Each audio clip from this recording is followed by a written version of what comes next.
Welcome students. Continuing with the second chapter, that is matter around the sphere. And in this part, in the last video, we have discussed about the separation of the impure substances, that is the separation of the different types of mixture by different methods. Okay, so continuing further in this chapter and taking the next part, that is the pure substances. Pure substances. So what are pure substances? The substances that contains only one kind of particles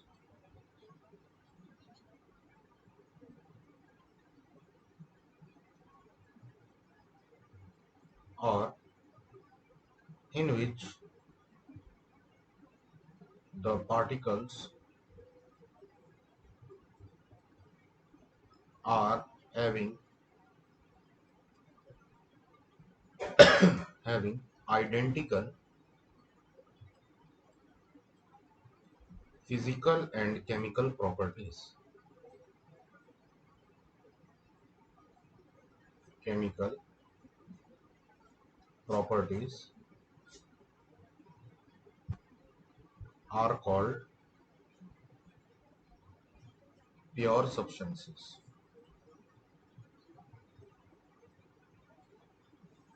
Okay, the pure substances can be further divided into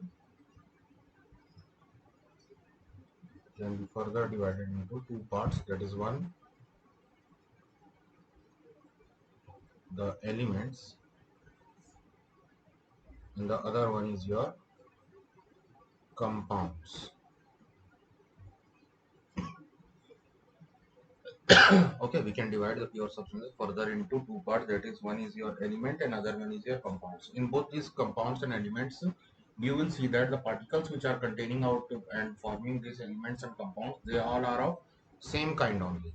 Okay, they are having identical physical and chemical properties. So let's discuss about the elements. What are elements? The pure substances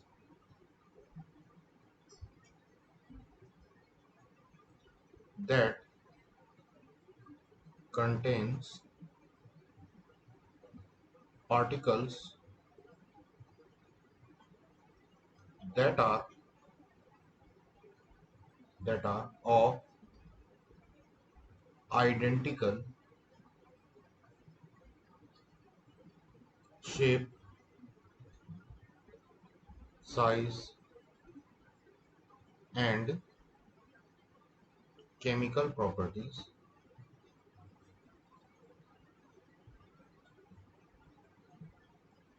and are singular.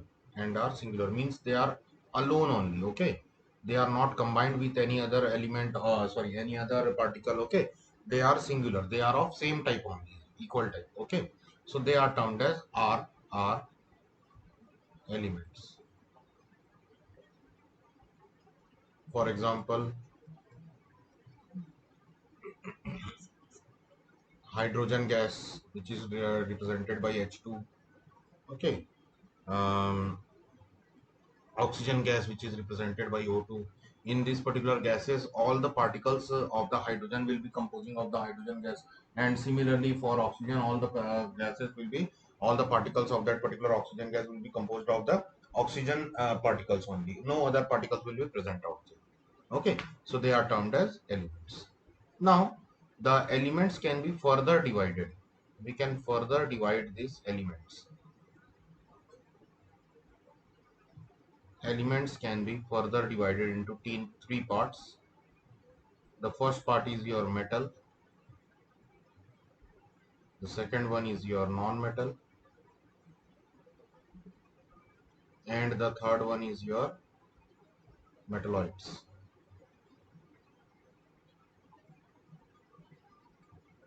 Metal, non-metal, and metalloids. Okay. So what are these metals, non-metals, and metalloids? First discuss about them, and then we will move further. So metals. One more thing. This particular classification of classification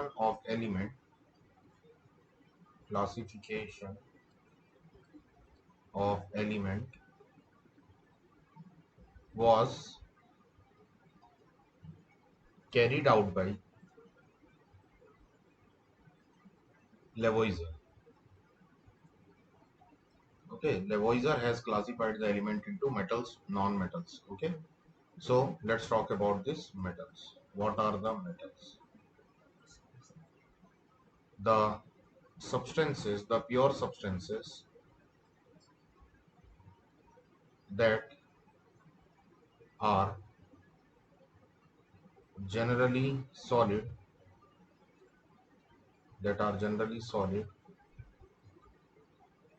have luster, are ductile and malleable, are called metals. Okay. For example, iron,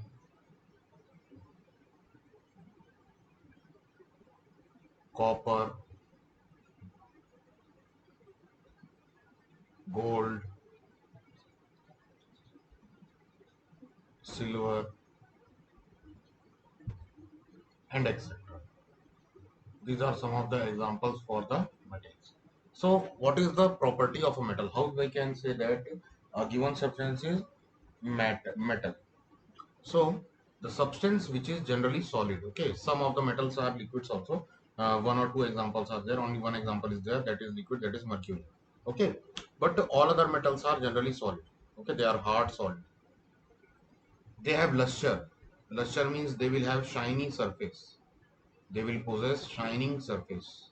Okay, they will be ductile. Ductile means they can be drawn out into wire. They can be converted into wires. They are malleable.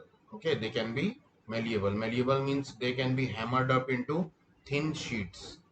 We can convert them into thin sheets by the process of hammering. Okay. Uh, so these are the properties which are possessed by metals. The substance which are possessing these properties, they will be termed as metal. Okay. So some of the examples I have discussed with you here. That is, first is your iron, then copper, aluminium, gold, silver, magnesium, etc. These are all the examples of the metals. Next, the non-metals. Non-metals. The substances that are generally gases and liquid.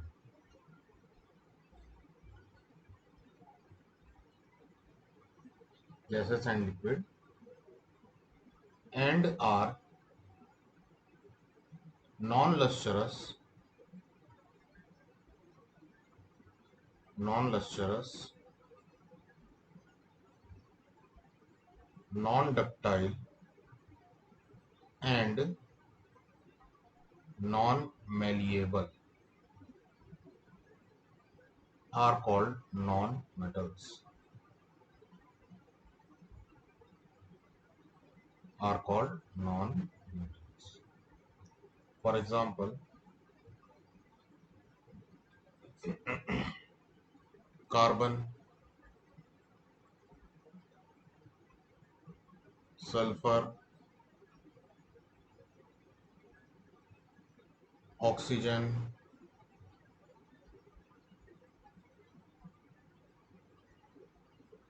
nitrogen,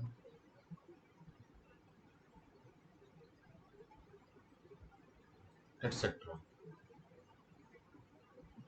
So these are some of the examples of non-metals. But here you can see that carbon and sulfur are the examples of non-metals which are solid in nature.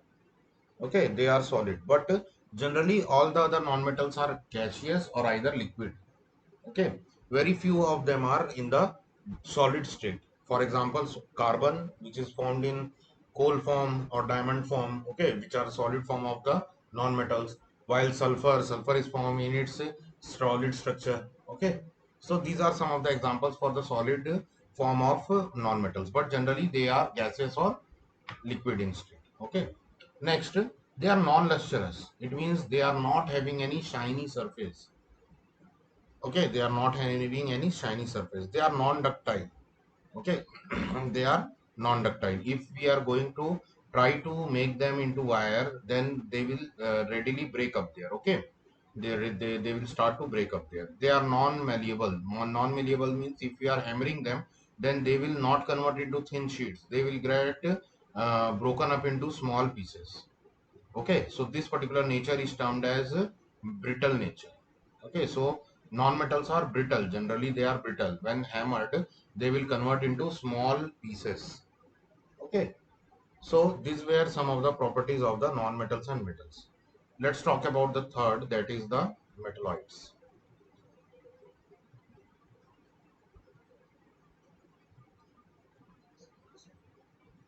Metalloids, the pure substances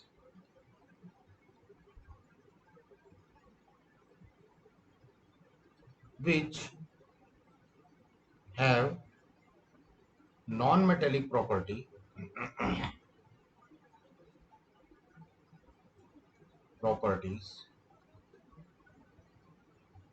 in general condition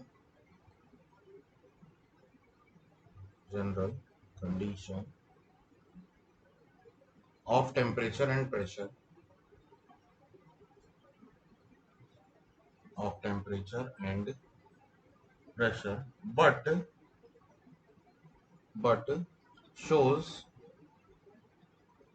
metallic properties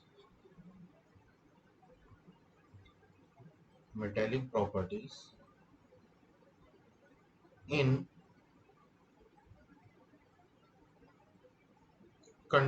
in special condition or in changed condition of temperature and pressure. In changed condition of temperature and pressure are called metalloids. Okay, so metals also have one more property. They have the property to conduct the electricity and heat very good. Okay, they are the good conductors of heat and electricity. With very high efficiency, they can conduct the heat and electricity. Okay, so for example, if I am taking silicon, okay, silicon, the group, it is the element number 14. Okay, the atomic number of silicon is 14, and it is also a type of metalloid. So generally, silicon is poor conductor of electricity. It is poor conductor of electricity. But when thermally it is treated, okay, when it is thermally treated means on thermal treatment, on thermal treatment, we will see that it becomes good conductor of electricity. If we are rising the temperature there, okay, then the conductivity of this particular substance, that is silicon, increases. Okay, it becomes good conductor of electric current, and the value of current which is flowing through it, it increases out there. So these are type of metalloids. For example, silicon, germanium, tellurium, etc. They show the metallic property also and non-metallic property also. So they are termed as metalloids. Okay, they are showing both the kind of property, that is metals property also and non-metals property also. Therefore, they are termed as metalloids. Generally, the silicon is used for making the solar cells or solar cell panel. Okay, which we use for producing the solar energy. It is very common nowadays. You have seen that particular cell panels. Okay, so that solar cell panels are generally constructed from silicon only. Okay, so these are the examples for the examples for the meteorites. Here, with treatment on absorbing the heat from the sun, they start to conduct the electricity. Okay, and hence they convert the solar energy into electric energy, and hence they behave like a metal. Okay, from non-metal they start to behave like a metal. So hence they are showing sometime non-metallic property and sometime metallic property. So these type of substances are termed as metalloids. The next is the next type of substance is the compound. The next type of pure substance is compound. So what are compounds? Compounds are combination of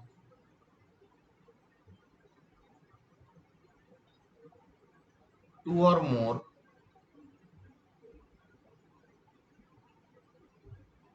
pure substances in a fixed ratio.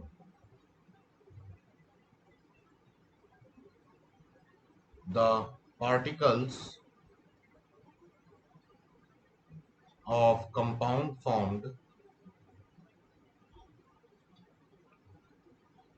after combination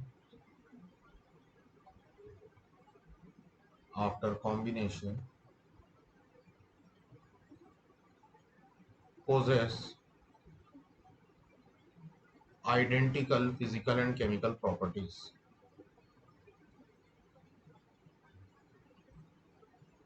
Identical physical and chemical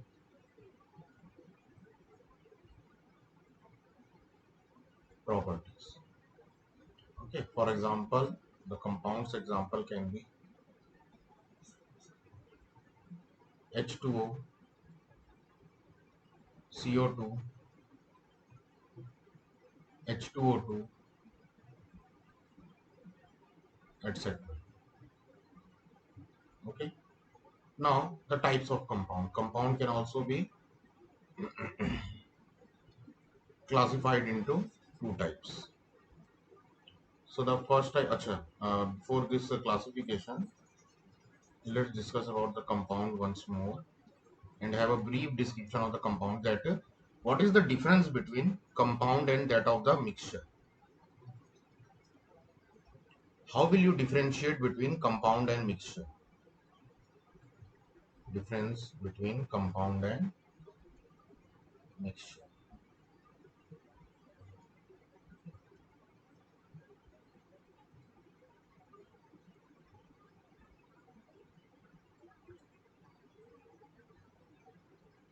Differentiate compound and mixture. Okay, how we are going to differentiate this? So for the differentiation, compound,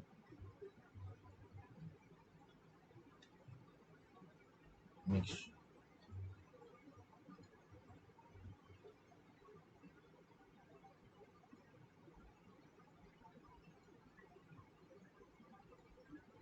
The definition of compound was combination of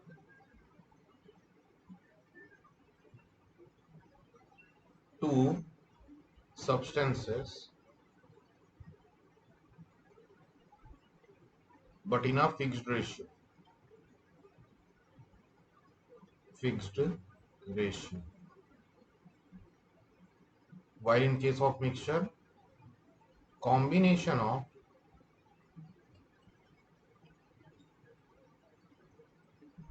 two substances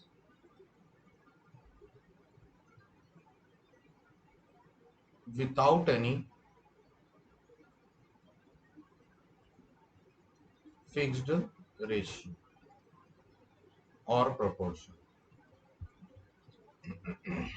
Okay, the main difference between the compound and the mixture is that the combination here for compounds is carried out in a fixed ratio, and in case of mixture the combination does not require any fixed kind of proportion there. Okay, the particular combination can be carried out in any random proportion there. It is not required to have any fixed proportion. Next, compounds are homogeneous.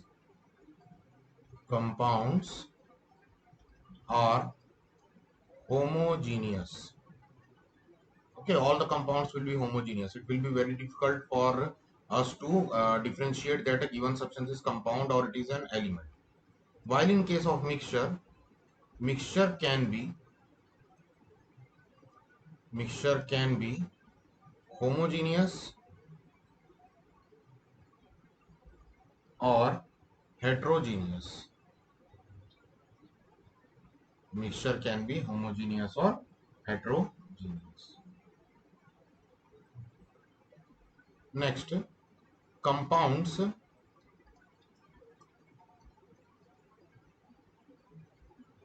can have different chemical bond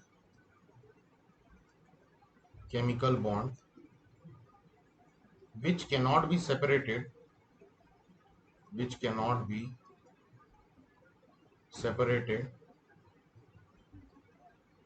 by physical methods.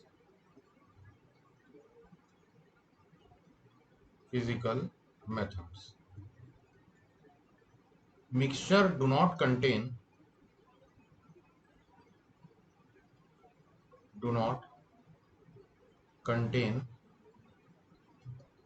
any chemical bond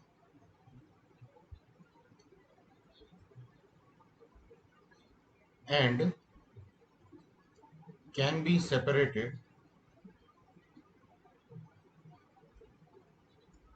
by physical methods.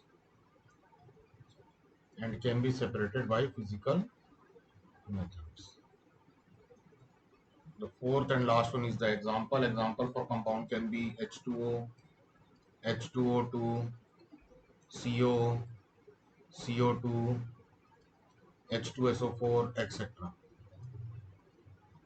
While in case of mixture, the examples can be iron, ferring and sulfur,